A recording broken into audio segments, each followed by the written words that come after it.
Chegou a hora de ouvirmos a palavra de Deus. Momento da palavra. Momento da palavra.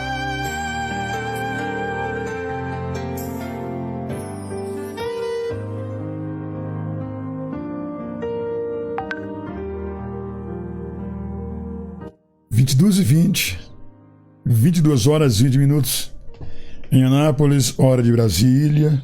Será se Deus se agrada de como eu estou vivendo? De como eu estou... De repente, se eu estou fingindo o adorar? Se eu estou levando a sério? Deus se agrada? Uma leitura bíblica em Isaías 29:13 diz assim: porque o Senhor disse, pois que este povo se aproxima de mim e com a boca e com os lábios me honram, mas o seu coração se afasta para longe de mim. Para longe de mim. E o seu temor para comigo consiste só em mandamentos de homens em que foi instruído. Isaías 29:13.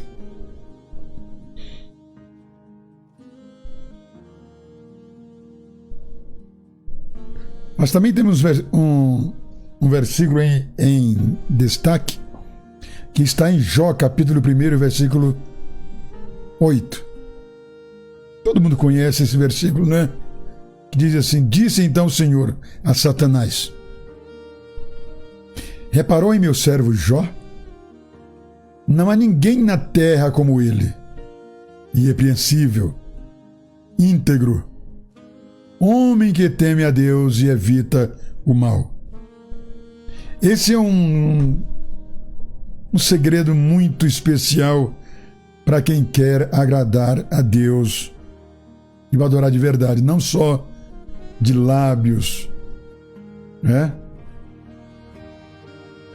Com boca, com lábios, e não com o coração. Certamente é muito importante isso aqui. Se Deus dizia assim: você tem visto o Francisco Souza, irrepreensível, íntegro, homem que teme a Deus e evita o mal? Se a gente fizesse esses dois itens aqui, temer a Deus e evitar o mal, certamente nós vamos chegar a essa condição, a condição de santidade. Eu me lembrei que domingo passado na nossa igreja foi culto de ceia, e o pastor Porcino, um dos nossos obreiros lá, ele citou uma frase que eu não esqueci. Ele disse: irmãos, a gente precisa estar no nível de santidade para que quando Cristo voltar, a gente possa subir com ele. Não dá para fingir mais que é crente. Não dá mais para fingir. Tem que ser de verdade, assim como foi o servo Jó, em que Deus deu testemunho para o próprio Satanás, testemunho de Jó. E ao ler o texto da leitura bíblica, a primeira coisa que pensei foi: eu não quero que Deus diga isso de mim, de que eu adoro só com boca e lábios. Logo em seguida lembrei-me do versículo em destaque: Deus elogia Jó para Satanás. Imagina a expressão de pai orgulhoso que acompanhou tais palavras. Deus se agradava de Jó, mas não se agradava do povo de Israel no momento que falava com o profeta Isaías. Por quê? Porque o povo seguia à risca os rituais estabelecidos para a adoração. Sim, seguia à risca. Oferecia holocausto, assim como Jó. Porque Deus fez essa distinção. Jesus nos dá essa resposta. O Pai procura pessoas que o adorem em espírito e em verdade. João 4:23. Sim, é isso que Deus quer. Me lembrei de outra frase de um amigo meu, o pastor Raimundo Feitosa. Ele diz que Deus levanta obreiro, pregadores, pastores, missionários, Deus faz isso. Mas Deus não levanta adoradores. Deus procura. Ele procura pessoas que o adorem em espírito e em verdade. É uma diferença. Viu, irmãos? Então ele não levanta. Ou você é adorador de verdade ou não é. Eu digo assim você, mas eu digo você, eu, nós, todos nós. Eu me incluo também, claro.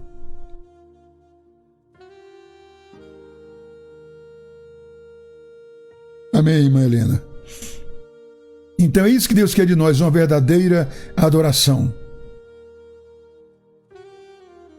Que cheguemos à sua presença com compromisso de verdadeiros adoradores. O Pai procura pessoas que o adorem em espírito e também em verdade. Enquanto os judeus apenas cumpriam rituais vazios, com inúmeras regras inventadas por homens, Jó adorava de coração. Esta é a diferença, irmãos. Esta é a grande diferença. E é nisto que Deus se agrada. Tem visto meu servo Jó? Foi a pergunta de Deus para Satanás. Homem irrepreensível, íntegro, que teme a Deus e se desvia do mal. Essa é a diferença do povo de Israel naquele tempo, que seguia meras formalidades. Não tinha compromisso. Tinha pessoas que dizem assim: eu vou à igreja hoje, porque se eu não for à igreja, o pastor vai puxar minha orelha amanhã. Quer dizer, ele não está indo à igreja com alegria, como disse o salmista Davi. Me alegrei-me quando me disseram: vamos à casa do Senhor. Ele vai porque é uma formalidade. E não é assim que agrada a Deus. O que agrada a Deus é você ter vontade, desejo, anseio pelas coisas de Deus. Hoje os rituais são diferentes, mas ainda existem. Pensa-se que para adorar basta ir à igreja, não é? Fechar os olhos, levantar as mãos, repetir algumas palavras pré-estabelecidas. Inclusive, há pregadores que induzem as pessoas. Não é mesmo? E ali parece um animador de auditório. Bata a palma, glorifica, levanta, senta, levanta, toca no seu irmão. Não é assim. Isso não é culto. Isso é uma animação de auditório. São palavras, são bordões, jargões que induzem o povo a isso ou aquilo outro. Não é um culto de adoração a Deus. Quem vê uma pessoa seguindo estes passos conclui que ela está adorando a Deus. Mas as emoções e a mente dela podem estar tão longe dali. Acredite, pessoas assim, quando saem da igreja, não lembram nem o que aconteceu. E ainda sai dizendo que culto ruim. Irmão cantor desafinado. O irmão pregou mal. Se fosse eu, teria pregado melhor. Agradar a Deus não é um ritual executado pontualmente, mas um estilo de vida. Envolve uma disposição de corpo, mente e espírito. É completo. É em espírito e em verdade. Composta por vários atos pequenos e diário. Não é só aquela hora e meia de culto. É uma vida contínua de adoração. Para nós é difícil reconhecer a diferença entre o que é aparente e o que é genuíno. Mas o Senhor não vê como o homem. O homem vê a aparência, mas o Senhor vê o coração. De repente o homem só vê de você, irmão, aquilo que você faz, aquela outra coisa, te julga, condena, faz uma coisa e outra. Mas Deus vê por completo. Deus vê o que está no íntimo. Não adianta ficar só de lábios. De repente até canta bonito, afinado, tem uma desenvoltura, uma habilidade com o instrumento, com a voz, diante de um microfone, diante de um público. Mas Deus se agrada? Será se está agradando a Deus? Será que o que eu faço, será se o meu louvor, como aquela frase que diz, não está passando do teto da igreja? Será que está chegando realmente ao trono da graça? Oh Deus! Você pode até fazer tudo muito certinho. Que eu falei, de repente até canta muito bem, muito afinado, tem uma linda voz. Os cantores seculares também têm, irmãos. E vou falar uma coisa para vocês. Eu toquei no meio secular. Toquei. E lá fora eles dedicam demais, eu ensaiava demais.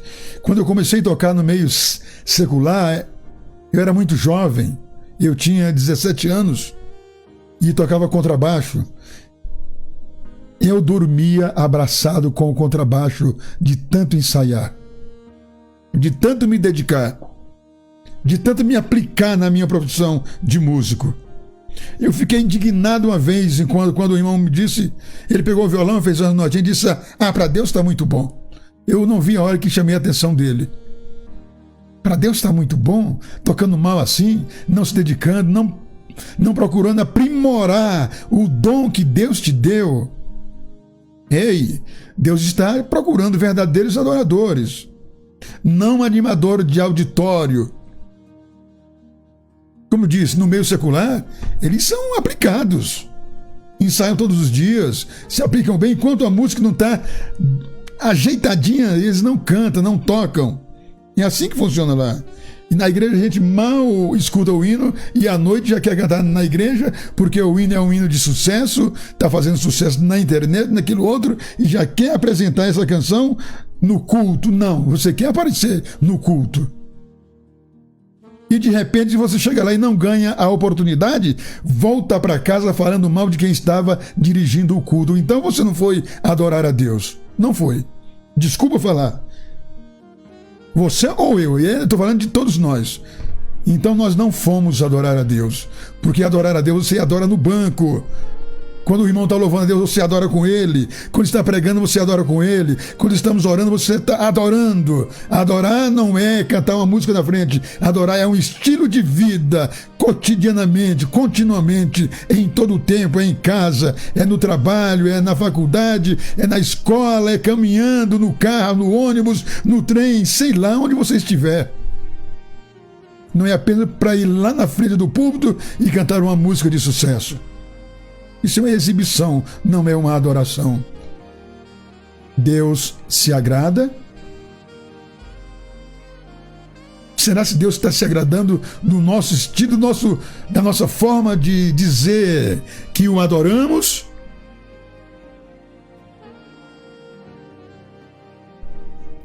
Deus nos chamou, Deus nos criou para o adorar.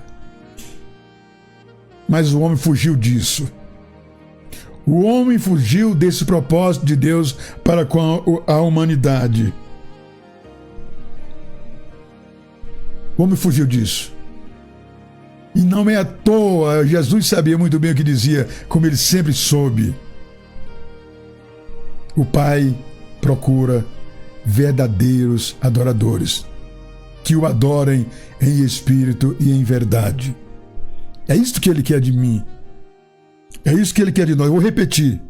Ele levanta qualquer obreiro, pastores, missionários, diáconos, presbíteros, evangelista, levanta para qualquer cargo.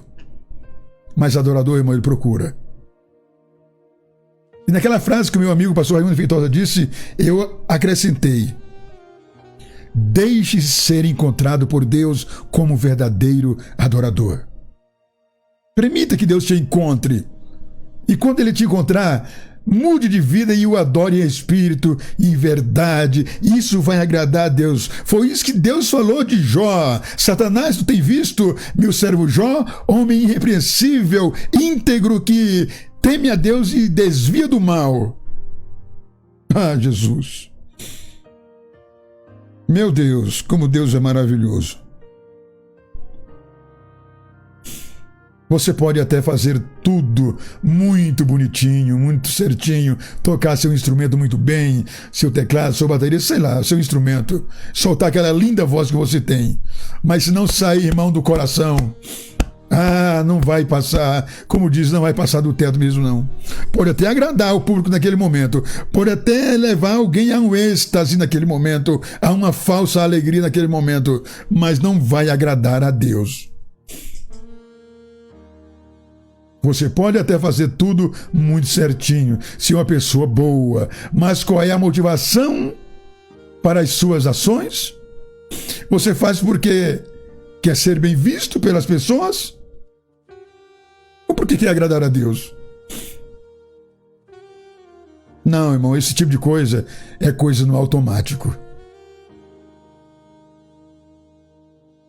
Para conquistar alguém, para conquistar um público. Você sabia que os compositores de hoje, por isso que eu gosto das canções da harpa cristã, os mais belos hinos e poesias foram escritos em tribulação. Irmãos. Eu vi o testemunho do pastor Jotinha, e eles começaram a escrever os hinos da harpa, porque não tinha canções para eles cantarem, e começaram a escrever para nos cultos, nas reuniões, eles adorarem a Deus. Foram hinos escritos, irmãos, sabe para quê? Para adorar a Deus. Por isso que os hinos da harpa cristã, ela exerce um poder sobrenatural realmente, que move o coração de Deus. Quando a gente escuta hinos da harpa cristã, não é à toa que esses hinos antigos, eles falam mais aos nossos corações, porque os compositores da época não pensavam em money, em dinheiro, em lucro, quanto vai vender, quantos views vai ter na internet, no Facebook, no Instagram, na plataforma. Não. Eles escreviam as canções unicamente para exaltar e adorar o nome do Senhor, nosso Deus. Eles não faziam isso para conquistar público, para ter lucro, para ter retorno. Eles escreviam para adorar a Deus. Será se Deus se agrada de pessoas que pensam assim? Eu já escrevi muitas canções, e já dei muitas canções, muitas composições minhas, não sou melhor que ninguém, longe disso, não é isso que eu estou querendo dizer. Mas eu já fui muitas vezes chamado de bobo. Já. Porque eu passo a canção para os cantores e as pessoas me perguntam: quanto você recebeu por essa canção? Quanto ele te pagou? Eu digo: o que importa é que almas sejam alcançadas, que vidas sejam mudadas, que Deus seja exaltado através das minhas composições. Eu nunca cobrei por uma composição minha. Nunca. E não vou cobrar. Eu tenho dito assim: irmãos, se Deus tocar em teu coração, me dê uma oferta. Aí é se você quiser. Não tem preço as minhas composições. Não tem preço. Porque Deus... Eu não sei escrever. Para começar, eu não sei escrever. Eu vou contar para vocês. Eu fiquei um tempo tocando no meio secular e tentei escrever música para o mundo. E não consegui, graças a Deus. Quando eu voltei para a igreja, em uma campanha, na tarde da bênção, a campanha tinha o título... Isso faz mais de 20 anos. A campanha tinha o título: O que queres que eu te faça? E eu pedi para Deus: Senhor, eu quero produzir mais para o teu louvor. Foi isso que eu pedi para Deus.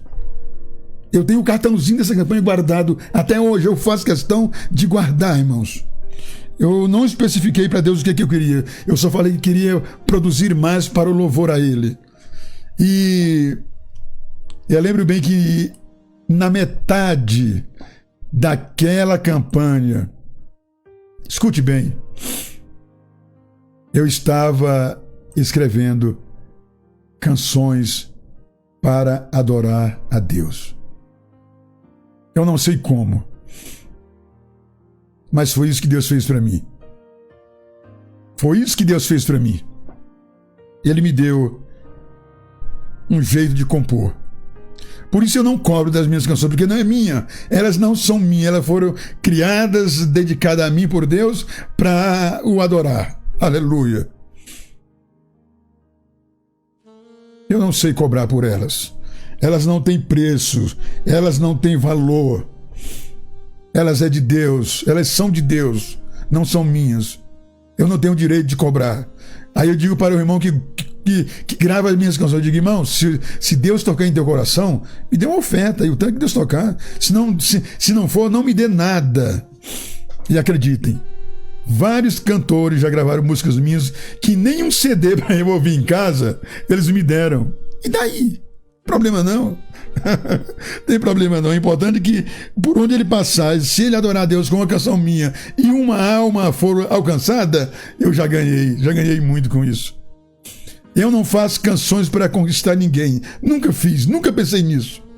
Nunca nem pensei em fazer sucesso, não penso. Eu penso em agradar a Deus, adorar o Senhor, a Ele o meu louvor. Você faz isso para conquistar alguém ou porque o que você faz agrada a Deus? A última pergunta da noite. O que Deus diz sobre você? O que será que Deus diz sobre mim? Francisco, ele me louva de boca, de lábios, mas o seu coração está longe de mim. Ou ele diz assim de mim: tem visto Francisco, Satanás? Um homem irrepreensível?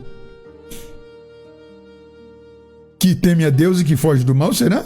Qual é as duas indagações que Deus faz? Qual será? Não sei, irmãos. Não sei. Mas Deus é maravilhoso e Ele cuida de nós. Essa é a palavra que eu tenho para você esta noite. Você que é um verdadeiro adorador do Senhor. Ele te encontrou, Ele já te encontrou. O Pai procura verdadeiros adoradores.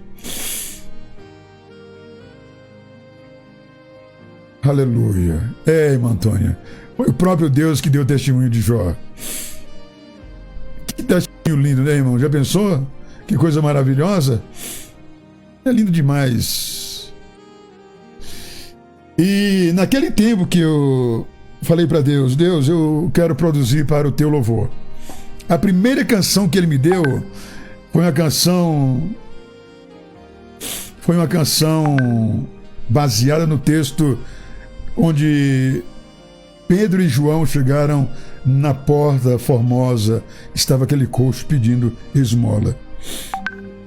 E eu escrevi uma canção chamada Porta Formosa. Eu vou tocar para vocês. A minha primeira composição, eu gravei com a minha filha Daiane. Uma gravação muito simples, foi uma gravação que eu fiz em casa. Mas é para a glória de Deus. Vamos ouvir. Eu volto já, tá bom? 23h43 em Anápolis. Vamos lá. Vamos ouvir Francisco e Daiane na Porta Formosa. A minha primeira composição.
Em nome de Cristo Nazareno,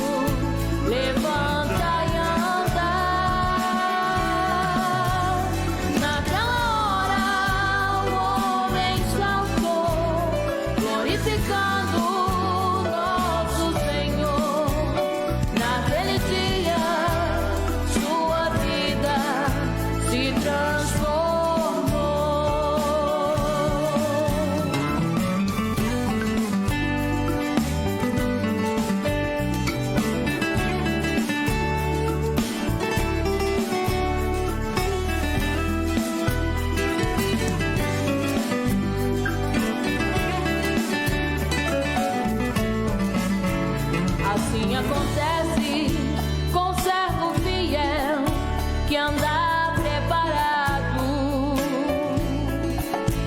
Onde quer que vá, em qualquer lugar, por Deus é usado.